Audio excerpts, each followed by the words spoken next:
Alright, welcome class. Today we're going to basically continue with this latte selection thing we built last time. We're in chapter 2 in the book. This is actually chapter 3. And what we get to do today is basically make all this stuff usable.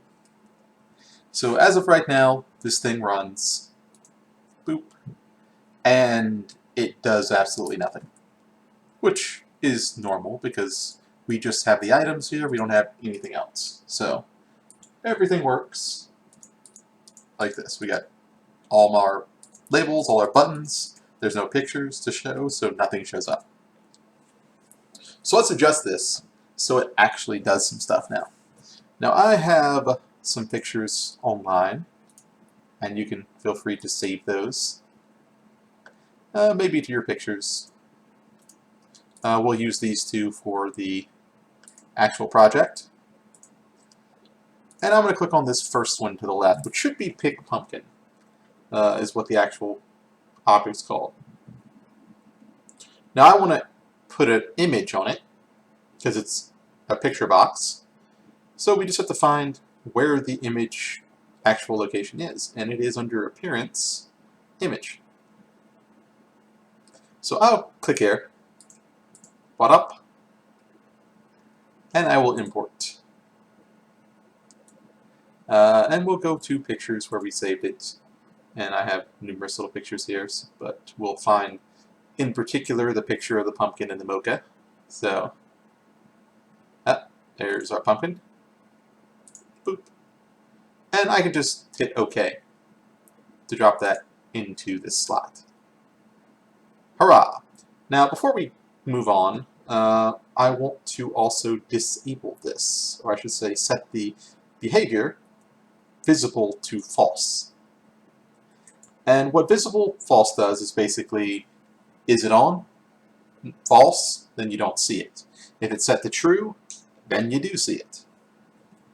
Enabled means that you can select and do stuff with it.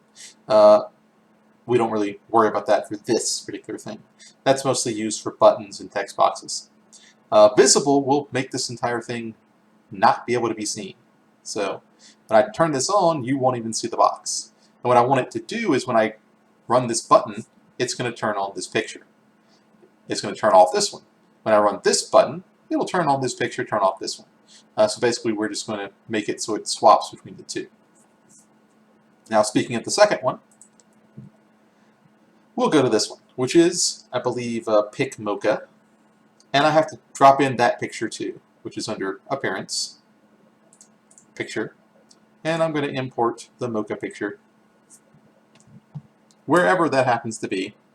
As I scroll through all my myriad of pictures, I probably need to go in here and clean this up a little bit. But let's see. There we go. Okay. Now you notice that this picture doesn't quite look right. So there is an option to kind of fix that. It's kind of zoomed in a little bit. So let's see if we can find that little option there. Image layout. Scroll on down a bit. Pick Mocha. Well, we do want it to, a few other things to be adjusted, but we'll work that here in just a minute. Visible, I'll go ahead and set that to false because that's what I want. There we go. Size mode, there we go, right above it. Stretch image. And you'll note that it shows the whole image. Now I'm going to go ahead and do that for the pumpkin one too, just because I think it's showing the whole thing like it's supposed to, but, oh no, actually it's zoomed into. There we go. So I'm going to select size mode to stretch image so it stretches the whole image across the box instead of zooming in. Or I should say, just showing the part that, we saw a minute ago. It wasn't really zoomed in. I think that was the actual size of the picture. But this fits to the box for us. So now if I run this, I shouldn't see any pictures at all, which is fine for now. There it is, no pictures. And when I click on these buttons, I want the pictures to show up. That's the next step. Well, before we do that though, I want to make sure I set some of these items to disabled that we don't need. So what we want is just these two buttons to be on, and when I select one, this button will turn on. And when I select Latte, it'll basically disable everything and display this little label here. And disable that one. So I'm going to first go to Select Latte. I'm going to scroll down to where we saw it a second ago. Let's see here. Enabled to be false. I'm also going to select the exit window, enabled to be false. And this enjoy your selection also to be false. So those three things right here. So when I run it, I should only see these two buttons and then this choose your latte flavor. So let's just take a quick look. There we go. See, they are disabled. Actually, that should be not disabled, but I should say visible to false. So let me fix that since I've got it up here anyway. There we go. Let's see, visible to false. And enabled is fine. It doesn't really matter whether it's true or false, it's just going to kind of change the color. Alright, so with this, we set our buttons how they need to be. Now I want, when I click on this particular button, it to run some code. So from this point on, we have to do a little bit of coding. Now most of the coding is just simply enabling and disabling things. Now we've already got everything we need. The only code we really need to worry about is turn this picture on, turn this picture off, turn this button on, turn this button off. Most of that's pretty straightforward and simple. So in order to do that, first we'll go ahead and click on this pumpkin spice button. I'll just double click it. Boop, boop. And we should get this. Now, as long as you did everything right, when you create your project and it's the right project and everything, you should see private sub, button, pumpkin click, and all that. So we'll move on and we'll just write in the few lines of code we need for this. Now, I named everything, so like pick pumpkin, and you should see it pops up there. And I'm going to say dot visible equals true. So if I click on this button, it's going to make that pumpkin picture true. Obviously, I don't want the mocha picture showing if that's the case. So dot visible equals false.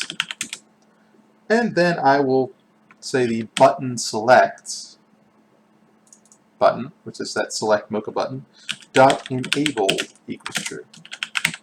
So essentially, when I click on this button, it's going to turn on the pumpkin picture, it's going to turn off the mocha picture, and it's going to enable that middle button, which is going to do some stuff when we click on that. Now, here is my code form. You'll see it says form 1. And here is my design form, the GUI. So, I'll do the same thing to mocha. Just double click it, and it should add the code in here. Or add the placement in here. And I'm going to do the exact same thing, except instead of pick pumpkin, it's pick mocha that I want visible.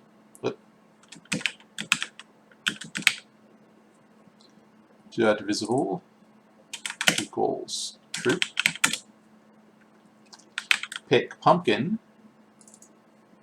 dot visible equals false.